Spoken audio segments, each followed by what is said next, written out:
काम नहीं कर पाएंगे, डिप्रेशन में चले जाएंगे। तो कई बार हमारा जो चुनाव है या करने का तरीका है वही गलत होता है और वही हमें सजा देता है। तो हम लोग इसको ऐसे इच्छाओं या जोश में ना लेकर इसे हम ऐसे तथ्य के रूप में देखते हैं तो ज्यादा अच्छा रहेगा, क्योंकि वो हमारा उसमें कोई बहुत ज्यादा उत्तेजना नहीं है, तो कोई ऐसा भी नहीं कि आदमी बहुत ज्यादा नकारात्मक हो गया। हम सभी को जैसे जीवन जीना है, 21वीं सदी है और 21वीं सदी में इतनी महंगाई है, जरूरतें हैं, ना चाहने के बावजूद भी मोबाइल चाहिए ही चाहिए सभी को। तो बहुत सारी ऐसी चीजें जरूरतें हैं और भी अच्छी खासी जरूरतें हैं। तो सिर्फ लिख लें हम कि मुझे इतना तो चाहिए ही चाहिए, उसके लिए ना कोई जोश चाहिए, ना किसी की जवानी कर सकता है। तो जो चीज अनिवार्य रूप से चाहिए ही चाहिए उसको लेकर हम कभी नकारात्मक नहीं होंगे। विलंब होगा तभी नकारात्मक होंगे हम। तो मूलभूत से हमारी आवश्यकताएं क्या है? आज के डेट में एक अच्छा खासा घर चाहिए आपको, और फिर घर में फैमिली मेंबर बढ़ रहे हैं, भाई बढ़ रहे हैं, तो फिर घरों का बंटवारा हो रहा है। तो हमें 1-2 घर तो चाहिए ही चाहिए सभी को लिए आज के दौर में। उसके बाद हम सभी को गाड़ी भी चाहिए, क्योंकि गाड़ी कोई शौक, या आज के जमाने में गाड़ी जो है शौक की बात नहीं रह गई। आज के से कुछ साल पहले भारत में अगर कोई कार खरीदता था तो वो एक शान की बात होती थी कि फलाने आदमी ने कार खरीदा है, तो एक शान है, एक लाइफ स्टाइल में जुड़ता था। मगर आप अमेरिका वगैरह में बहुत साल पहले से कार एक जरूरत है लोगों की, सभी के पास कार होगी, वो कर्ज में फिर भी कार होगी उसके पास। एक आम बात है कार होना, जरूरत है मोबाइल की तरह। तो हमारे यहाँ भी अभी ऐसी जरूरत बनती जा रही है। अभी ऐसा नहीं रहा कि मतलब किसी के पास कार है तो कोई बहुत बड़ी बात है। तो एक घर होना, एक गाड़ी होना, ये जरूरत है, ये चाहिए ही चाहिए। अगर ये नहीं होगा तो आप अभाव फील करेंगे। अभी ठंड में कहीं जाना हो तो एक्टिवा से जाओ तो ठंड काम हो तो बोल जाता है, ठंड लगती है, रात में ठंड लगती है, फैमिली को लेके जाना है, बच्चों को लेके जाना है, तो कार की जरूरत है और अच्छी कार की जरूरत है। फिर बच्चे हैं, उनकी कार की आवश्यकता है। फिर बारिश आ रहा है उसमें कार की आवश्यकता है। फिर टेम्परेचर बढ़ा उसमें कार की आवश्यकता है। ये आवश्यकता है, जरूरी आवश्यकता है, इसे आपको चाहिए ही चाहिए। शादी ब्याह कुछ धन चाहिए हमारे पास, इतने धन हमारे पास होने ही चाहिए कि हम उस धन से बहुत उड़ा ना सके, अनर्गल खर्च ना करें, लेकिन आवश्यकता जिन चीजों की है उसको खरीदने में कभी हमें पैसे का अभाव ना हो। इतने तो पैसे चाहिए ना, इसके डिजाइन की आवश्यकता है, इतने पैसे हमें चाहिए ही चाहिए। कुछ घूमने का ट्रिप हो सकता है, कुछ एजुकेशन के लिए पैसा हो सकता है, कुछ ऐसे पैसे हो सकते हैं किसी को जरूरत पड़े तो हम सहयोग भी कर सके, क्योंकि इंसान है, समाज में रहते हैं, तो एकदम अपने आप को काट के नहीं रह सकते। ये कुछ चीजें हैं जो हमें सभी को जरूरत है। इसके लिए मोटिवेशन की किसी जगाने की आवश्यकता नहीं है। और जैसे आप सुबह उठते हैं तो सुबह उठने के बाद आपको खाना खाते हैं, तो क्या कोई डिजायर पैदा करके खाते हैं? बस खा लेते हैं, नाश्ता कर लेते हैं। तो जो ऐसे स्वाभाविक रूप से हो वो काम लंबा होता है, ज्यादा नहीं कर सकते हैं बिना थके, बिना किसी तैयारी के। तो वैसे ही सभी चीजें हमारी जरूरतें हैं, इन्हें पूरा करना ही करना है। तो इसके लिए अलग से डेली मूर्ति बांधने की क्या आवश्यकता है? इसमें तो करना ही करना है।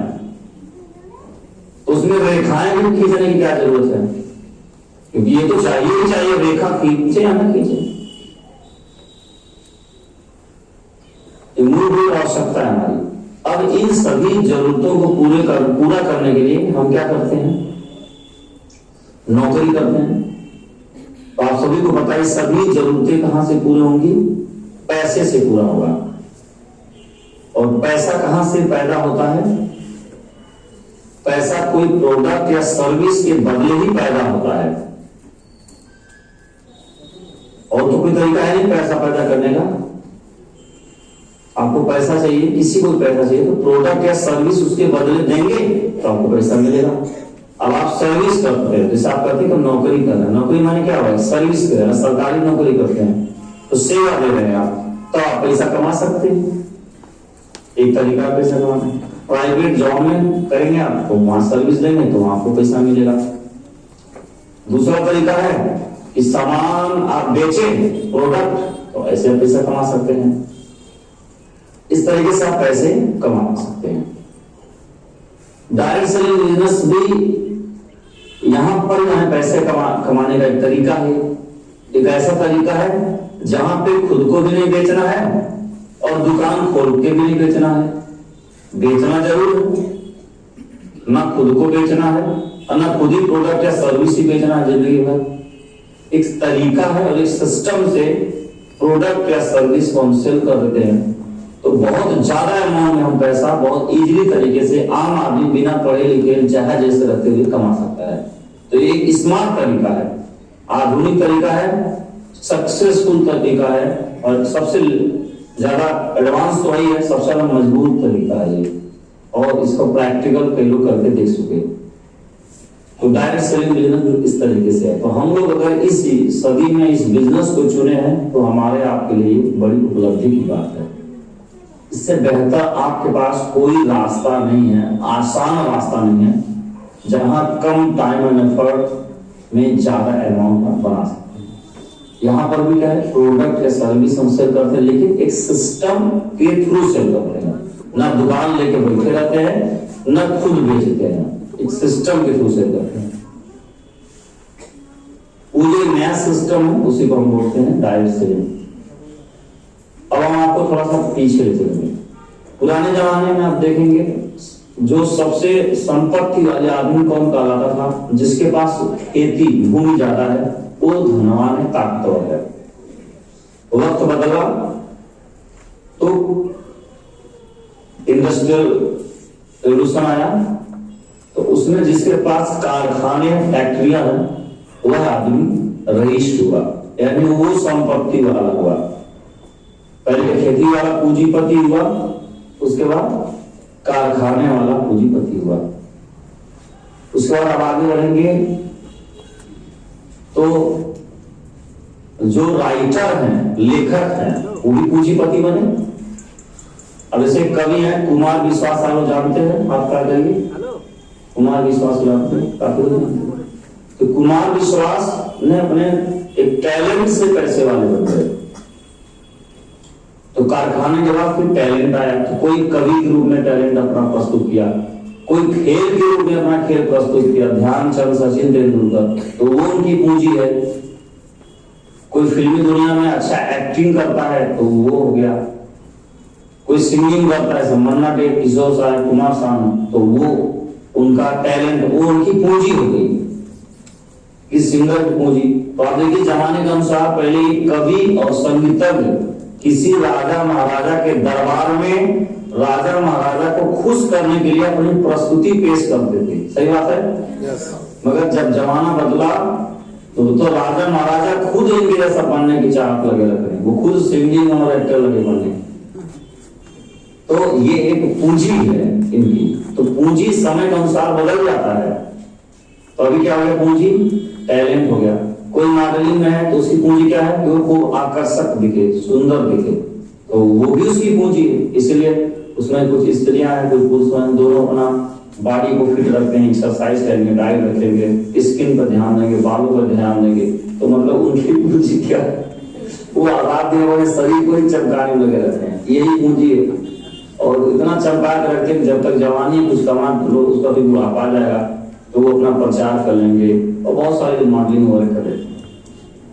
बॉलीवुड की हीरोइन है, कला उनका पूंजी है, साथ साथ कला की भी वैल्यू तब है जब उनका शरीर आकर्षक है। इसलिए वो मलाइका थोड़ा डेली जिम जाती है बुढ़ापा में भी, तो अपने आप को फिट रखती है ना। काम धंधा मिले तो पेट निकल जाए कौन पूछेगा उससे, गिरी प्रचार करने मिले।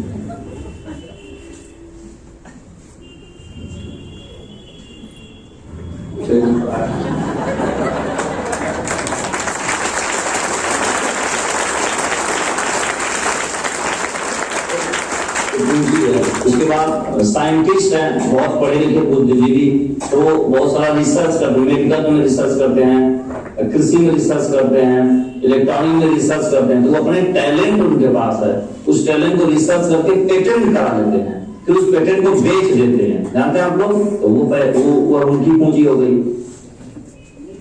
खिलाड़ी आ गए, तो इस तरीके से उनकी पूंजी बढ़ती चली गई। तो ये वक्त के अनुसार पूंजीपति जो बदलते चले गए। आज के युग में कौन पूंजीपति है? खेती वाला है? नहीं। आकर्षक शरीर वाले? हाँ है, करंट टाइम में है, कहीं कहीं उनके तो है, फिल्मी दुनिया संगीत के तो है ही, कहने कैसे वाले। अभी बिल्कुल लेटेस्ट में बात बताओ, एकदम इस समय लेटेस्ट, इस समय पूंजीपति कौन है? एक किताब है, आप उसे पढ़िएगा, उस किताब का नाम है संपर्क पूंजी। उस किताब का राइटर है बॉब प्रॉक्टर, जो द सीक्रेट वीडियो में बुढ़ऊ चश्मा लगा के बोलते हैं, वही।